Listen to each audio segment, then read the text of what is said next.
Okay, friends. Hi, it's Laurel, and this is my beautiful husband, Wes. And if you've been with me for a long time, you've probably taken classes with us before. You know Wes. Maybe he's done a session for you. He's awesome, and he is my person. He is my foundation and my rock, and he is why there is illuminating souls, because he has been with me every breath of this journey, and he's breathed life into everything that is illuminating souls with me.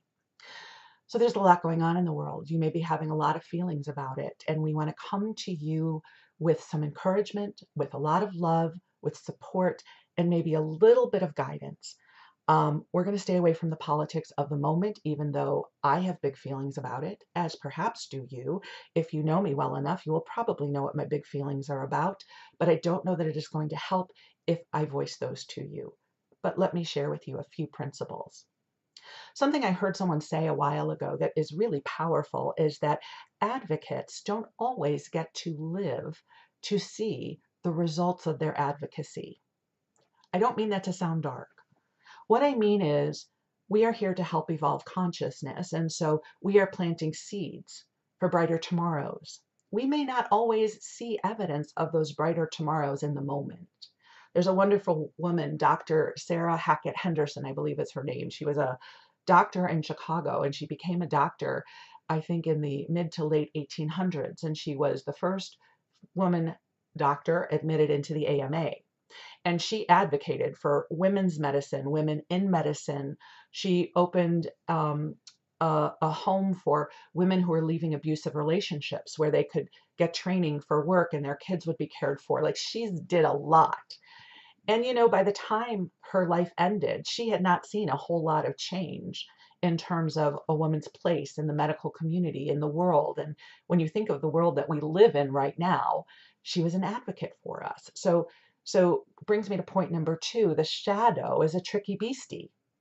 I find it helpful to think of the shadow as the villain of the story, not in a way like it's a demon or some super dark force, but more like Snidely Whiplash from um, Dudley Do-Right.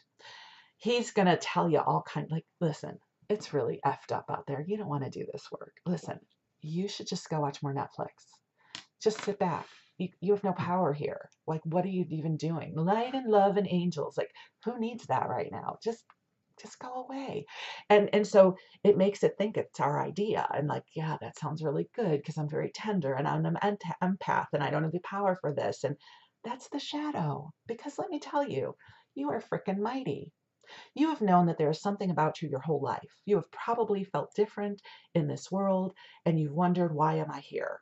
Well, hello. We have been opening up to our divine selves, to our earthly selves, to our power, to our gifts for years now.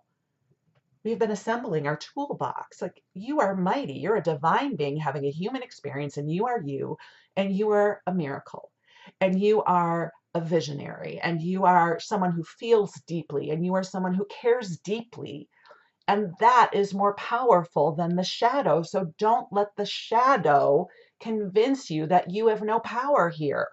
It doesn't mean that you have to go into battle. You know, we are going to go into the next pearl of wisdom from my beautiful husband, which is just show up. The shadow, the fear, the anger, the betrayal, the disappointment is going to cause us to feel like I'm going to take my ball and go home. I'm not going to show up. Over the years in this business, there have been many, many times I've been afraid, I've been disappointed. People haven't come for a class. What am I doing? I'm not making enough money. And I would come to Wes and I would tell him all of the reasons I was afraid and sad and I'm not doing the right thing. And he would always tell me to just show up. Your job is to show up and let spirit do the rest. Because if you don't show up, nothing's going to happen. And so I'm having Wes here, first of all, to share this gorgeous energy with you, which you may or may not be feeling right now, but he's holding space for all of us, and to share a little bit about the just show up and the advocacy and the shadow and whatever you would like to bring to our beautiful people to love them up right now. We're going to love you up. Let's love them up. What would you like to share with them? Wow. Snidely Whiplash aside and Penelope Pit Stop and all of that. Uh, just showing up, yes. It's you make a difference. You make an absolute gorgeous difference whether it's just you, whether it's just you and one person or you and 1,000 people, just being present, just doing what you do the way that you do it, that is absolutely essential and needed. And there's a saying that came to me years ago, and it's part of just show up, which is it matters not the way. What matters is that you are. And that's really, really important. So we show up. We show up just the way that we are, our thoughts, our feelings, our emotions, and we work to be aware, to be conscious as much as possible, and to embody the consciousness of loving. That is our inherent nature. That is who we are. We are the consciousness of loving, even if there are moments when our thoughts and our actions don't always align with that. It's to bring us back to the center of who we are. So it's important that you simply show up. You be you, you do you, and all will be good. And listen, even if it's not good, we're still going to show up. Life is messy and life is unpredictable. And there are things over which we have influence and dominion and things over which we do not.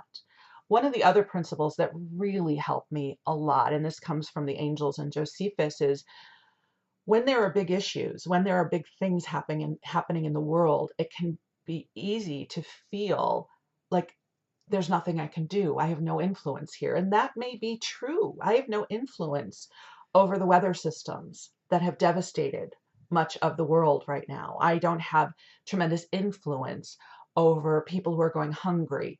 I can make a donation, I can donate money, but I don't have tremendous influence. So, what the angels encourage us to focus on is, what do I have dominion over right now?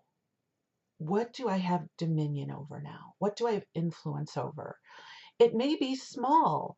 You know, one of my best girlfriends, she feeds the feral cats in her backyard. I'm sure many of you do the same thing.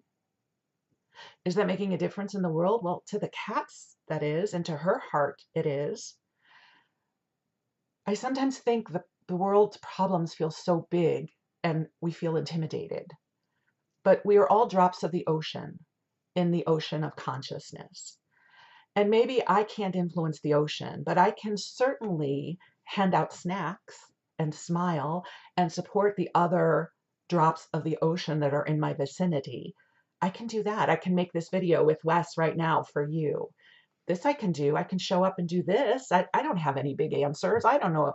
I don't know what is going to happen in this world in the next few years. I'm a little nervous about it, but I have zero influence over that. What can I do? I've got this webcam. I've got this fancy schmancy thing called the internet. My husband's home from work today. I've got all of you. This I can do. I can show up right now here with you. So don't let the shadow cause you to remove yourself. Now the thing I want to make sure though I also say is, if you need to take your energy out of this right now because so much is up for you, do that. So I'm not saying it's never appropriate to take a breath and opt out. For sure, we need to do that at times. Here's what I know. I am wired right now with the parameters that are in play. I can show up right now. I know there are people who can't. They're having such a deep response, but I can. So I will.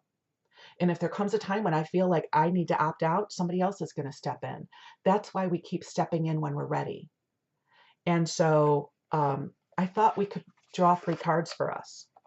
And listen, I want you to know something that we're never going to say. I don't believe in the power. There's a term they use at USM calling a spiritual bypass. I don't believe in doing a spiritual bypass. I have big feelings about what's going on, and it's really important that I hold space for my process. And you're never going to hear from me that everything happens for a reason. God, that gets used way too much and it gets weaponized. I don't believe everything happens for a reason. I believe life is random. I believe storms happen. I believe bad things happen to good people and good things happen to bad people. I believe there is a randomness to life. And part of why we build up these spiritual toolboxes is so we can show up in the randomness and the weather systems of life. Yes, we have influence over things that happen in our life, but we are not omnipotent. We don't have dominion over everything. There are many factors that are beyond our control. And we have to learn how to be in a world that is unpredictable. Okay. But you can be the form of loving that you are. Yes. Okay, let's pull cards. We're going to pull from that beautiful deck, the Earth Angels Oracle, and Wes likes to pull the cards, so give us just a moment. We are going to pray, angels, angels, angels, angels, light. Okay, pick one first.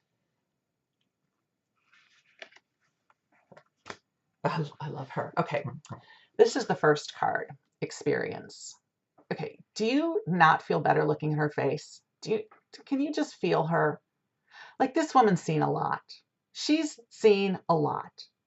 Listen, if she is the age she is representing, she has seen lived through the echo of the end of World War II. She has seen the civil rights movement. She has seen women's lib and the ERA and like so much. She has held for her children and her grandchildren, and she's seen a lot, and she's still carrying this beautiful energy. And this card says, your life's experiences create an exquisite tapestry of light. You are a blessing.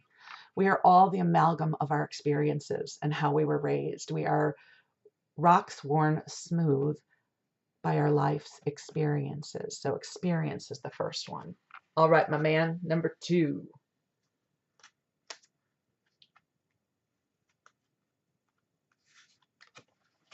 Ooh, we got two. He picked two. All right. That's okay. Friendship. Now, there's no mistake. There's a dog here. Friendship. Beautiful souls are here to support you on your path. Embrace their love and encouragement.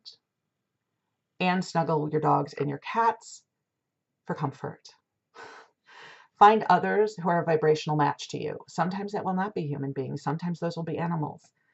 Find those that love you just as you are, that accept you, that hold space for you. And if you don't have this in your life, ask the angels to bring that to you.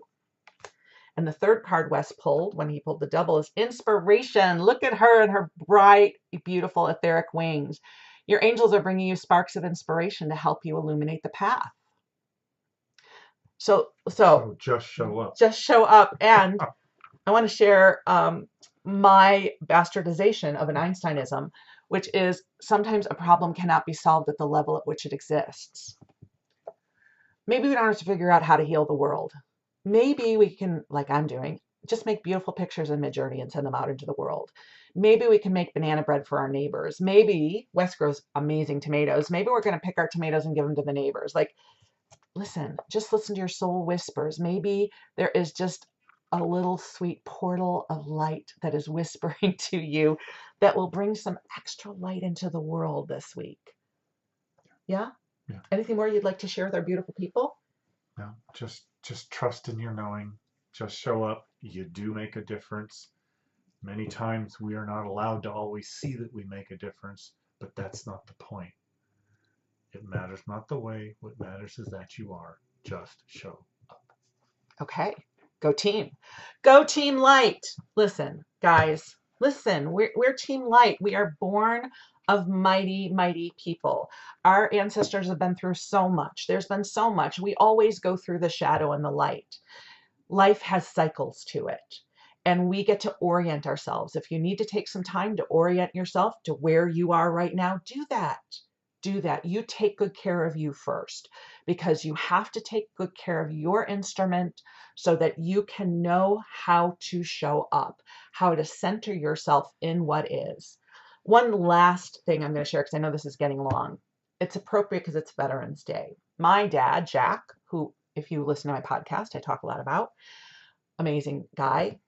And he grew up in the Depression. His father died when he was 18, and he was a navigator in the Air Force. And my dad was also a Pisces. Wes is also a Pisces. And he felt very, very deeply. And he had to learn how to modulate that. And my dad wouldn't say this. This is just my observation of him. Because I think my dad was a navigator in the Air Force, and he was very practical, and he was stoic. So a stoic doesn't mean you don't feel emotions. It means that you kind of come into the neutrality in the center. And he was great in an emergency. You survey the landscape and then you determine your route. So if you're feeling a lot, feel it so you can come to that place of neutrality with, let's survey the landscape. Let's plot our course. So it's taking care of the multidimensional self. Take good care of you.